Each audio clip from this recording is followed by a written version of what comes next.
On the far western coast of the continent, high atop a rocky promontory overlooking the Sunset Sea, sits Casterly Rock, ancestral seat of House Lannister.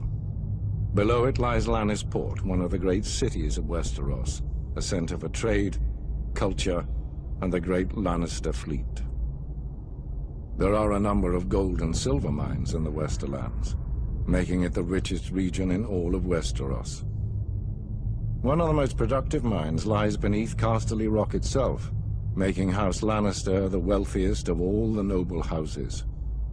This allows House Lannister to finance many endeavors of other noble houses. Even the king himself has sought credit from Casterly Rock from time to time. We Lannisters claim our descent from the Andal invaders, and through the female bloodline, Lann the Clever. According to the legend, Lann, using only his wits, won Casterly Rock from the noble House of Casterly during the Age of Heroes. The Lannisters reigned as kings of the Rock for thousands of years, and worked to make it the envy of the rest of the Seven Kingdoms.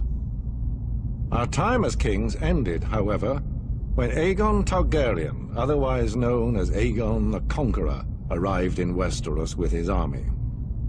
The last king of the Rock, King Lorde Lannister, joined forces with King Mern Gardener, the king of the Reach. Together, with 60,000 men, they met the Targaryen host in open battle. History tells us that Aegon unleashed all 3 of his dragons, slaughtering 4,000 men at what came to be known as the Field of Fire. King Mern himself was burned alive that day, and House Gardener turned to ash with him. Seeing both the threat and opportunity the Targaryens represented, Loren wisely surrendered and aided Aegon in his further conquest of Westeros.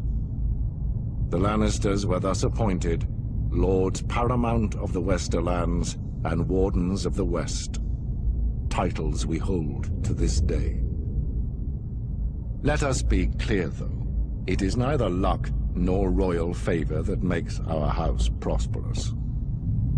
There have been times in our history where some have thought us weak, lazy, or opulent. My father, Titus Lannister, nearly bankrupted our house with his poor investments, and allowed himself to be mocked openly at court.